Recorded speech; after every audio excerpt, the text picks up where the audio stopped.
रुक करेंगे खबरों की ओर।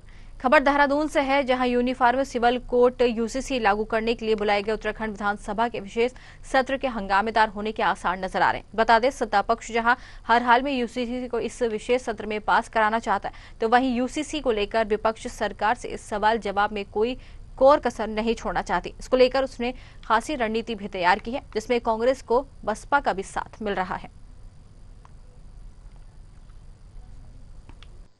चुनाव से बाहर कुछ करना ही नहीं चाहती। चुनावी एजेंडे हैं बीजेपी के।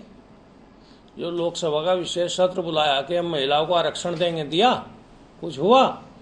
कह दिया हम 26 के बाद परिसीमन आयोग का गठन करेंगे, उसके बाद लागू होगा। कोई बात ही नहीं। फिर विशेष सत्र की आवश्यकता क्या है?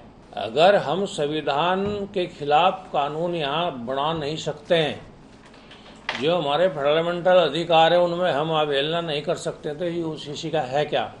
2022 का विधानसभा चुनाव जब चल रहा था और जब सरकार को या सत्ता में बैठे हुए लोगों को, भाजपा को ये लगा कि हम चुनाव परास्त हो सकते हैं, तो चलते हुए चुनाव में उन्होंने प्रदेश के अंदर यूसीसी लाने का वादा किया। उसके बाद कार्यकाल बढ़ता रहा समिति का जो है, और अंतोगत्वा जो है सरकार 6 तारीख को जो इसे ले करने की बात कह रही है।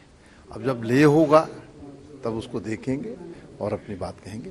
जिसमें यूसीसी को लेकर विशेष सत्र बुलाने के संबंध में सरकार द्वारा, संसदीय कार्य मंत्री द्वारा अपना पक्ष रखा गया और हमने कहा कि इसमें विस्तृत चर्चा होनी चाहिए और इसको सदन में पटल में रखे जाने के पश्चात पर्याप्त समय माननीय सदस्यों को मिलना चाहिए, जिससे कि वो उसका अध्ययन कर सकें।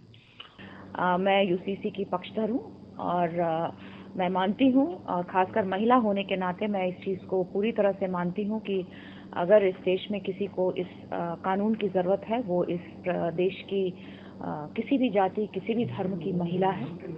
और मैं अत्यंत खुश होंगी कि इंडिपेंडेंस के बाद उत्तराखंड पहला ऐसा प्रदेश होगा जो यूसीसी को पास करेगा। तो गौरवपूर्ण समय है। हम सबको खुश होना चाहिए कि हमको ये दायित्व दिया गया है कि एक बार फिर हम इतने बड़े देश को एक ऐसी चीज दे पाए जिससे कि देश में एक कानून बन पाए।